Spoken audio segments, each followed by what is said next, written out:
The last prophet in the world, last prophet in the world, last prophet in the world to show how to be closer to Allah. He is Muhammad sallallahu alaihi wasallam.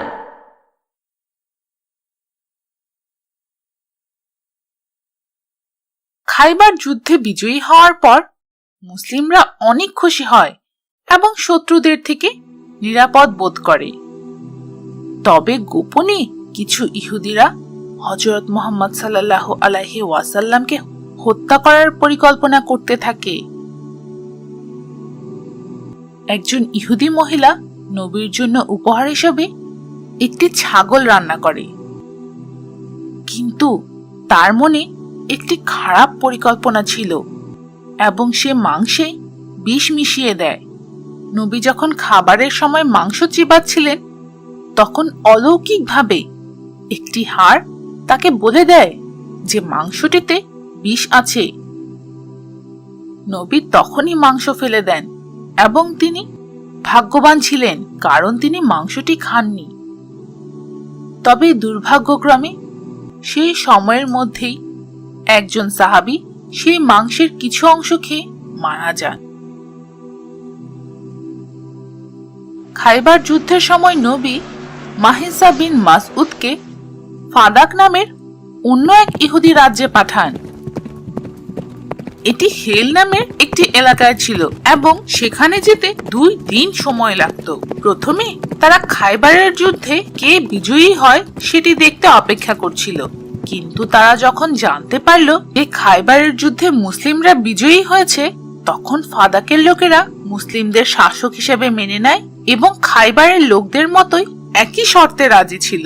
মুসলিমরা অন্য 2টি ইহুদি রাজ্য ওয়াদি আল কুরা এবং তাইমা দখল করার পর 7ম হিজরির শেষ দিকে সফর মাসে মদিনায় ফিরে আসে।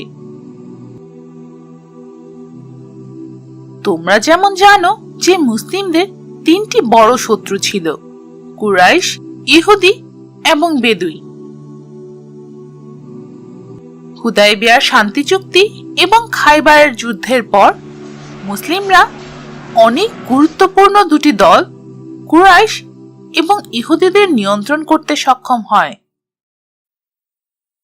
এখন মুসলিমদের খারাপ বেদুইন দলকে নিয়ন্ত্রণ করার জন্য একটি উপায়ের প্রয়োজন ছিল, কারণ তারা সেই সময়ে চলার পথে ডাকাতি করত। অর্থাৎ যে কেউ তাদের পথ অতিক্রম করবে বা তাদের এলাকা দিয়ে যাবে তারা তাদের ছিনতাই করার চেষ্টা করবে। তাদের থাকার জন্য নির্দিষ্ট কোনো এলাকা ছিল না, তাই তাদের নিয়ন্ত্রণ করা খুব কঠিন ছিল। খাইবার যুদ্ধের পর মুসলিমরা খবর পেল যে বানু ঘাটফান বংশ একত্রিত হয়ে মুসলিমদের ওপর হামলা করার পরিকল্পনা করছে। তখনই নবী তাদের ভয় দেখানোর জন্য 700 জন সৈন্য নিয়ে যান। পশ্চিম দিকে 2 দিন যাবার পর তারা বানু ঘাটফান বংশের মুখোমুখি হওয়ার জন্য নাখলায় পৌঁছায়। উভয় দল একে অপরকে ভয় দেখানোর চেষ্টা করে, তবে এক পর্যায়ে তারা খুব ভয় পেয়ে সেখান থেকে পালিয়ে যায়। সেই যুদ্ধকে ধাত আল রিকার যুদ্ধ বলা হয়।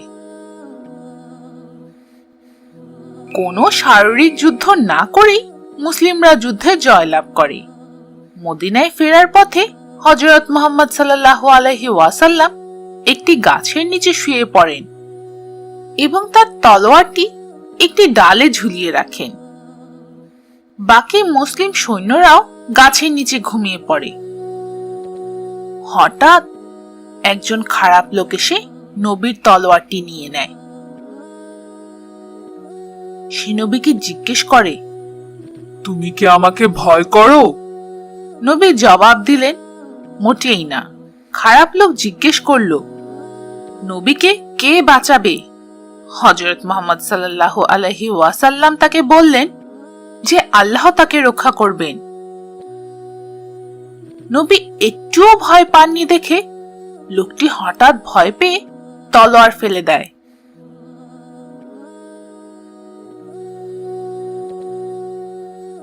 নবী তার তলোয়ার তুলে নেবার পর লোকটিকে জিজ্ঞেস করলেন যে তাকে এখন কে বাঁচাবে, এবং সেই লোকটি নবীকে অনুরোধ করে তাকে যেতে দেবার জন্য।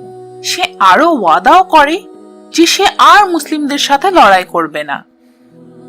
পরে সে তার লোকদের কাছে ফিরে যায় এবং তাদের বলে যে সে এই বিশ্বের সেরা ব্যক্তির সাথে দেখা করেছে।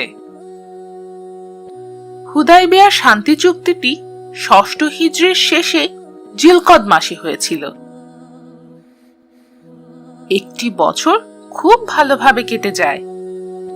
হুদাইবিয়া শান্তি চুক্তি অনুসরণ করার জন্য ৭ম হিজরির পরবর্তী জিলকফ মাসে নবী ২০০০ জন মুসলিমকে সাথে নিয়ে ওমরাহের জন্য মক্কার পথে যাত্রা শুরু করেন। এই যাত্রায় বেশিরভাগই সেই সব মুসলিম ছিলেন যারা তার আগের বছর উমরাহ করতে পারেনি। কোরবানি করার জন্য নবী ৬০টি উট সাথে নেন। যদি কোনো কারণে কুরাইশরা চুক্তি ভঙ্গ করে, তার জন্য পূর্ব প্রস্তুতি হিসেবে নবী মুহাম্মদ সাল্লাল্লাহু আলাইহি ওয়াসাল্লাম তাদের সাথে যুদ্ধের অস্ত্র এবং ১০০টি ঘোড়া নিতে বলেন। তবে মক্কায় প্রবেশ করার পূর্বেই ইয়াজাজ এলাকাতে যুদ্ধের সমস্ত অস্ত্র এক জায়গায় রাখেন এবং সেই সব অস্ত্র রক্ষা করার জন্য ২০০ জন মুসলিম সেখানেই থেকে যায়। বাকি মুসলিমদের সাথে নবী জোরে জোরে লাব্বাইক বলতে বলতে মক্কায় প্রবেশ করেন। মুসলিমরা কাবার দিকে লাব্বাইক বলতে বলতে যেতে থাকে। নবী তখনও তার উটের উপরে ছিলেন এবং কাবার চারিপাশে ঘুরতে শুরু করেন। তিনি নিজের লাঠি দিয়ে পবিত্র কালো পাথর স্পর্শ করেন। বেশিরভাগ মুসলিমরা কি করছে তা দেখার জন্য পর্বতের উত্তর দিকে আসে। তাদের মধ্যে অনেকে সাহসী মুসলিমদের দেখে অবাক হয়ে যায়। কাবা ঘরের চারপাশে ৭ বার ঘোরার পর মুসলিমরা তাদের পশু কোরবানি করতে মারওয়াতে যায় এবং সকল পুরুষেরা তাদের মাথার চুল ফেলে দেয়। এরপর নবী একদল মুসলিমকে ইয়াজাজে পাঠান অস্ত্রের দায়িত্ব গ্রহণ করার জন্য, যাতে যারা আগে অস্ত্র রক্ষা করেছিল তারা তাদের উমরাহ পালন করতে পারে। হুদাইবিয়া শান্তি চুক্তি অনুযায়ী নবী মক্কায় ৩ দিন ছিলেন। সেই সময় তিনি মাইমুনা রাদিয়াল্লাহু আনহাকে বিয়ে করেন, যিনি মহান হামজা রাদিয়াল্লাহু আনহুর স্ত্রী এবং ইবনে আব্বাসের খালা ছিলেন। চতুর্থ দিন সকালে নবী মুহাম্মদ সাল্লাল্লাহু আলাইহি ওয়াসাল্লাম মদিনায় ফিরে যাওয়ার জন্য যাত্রা শুরু করেন।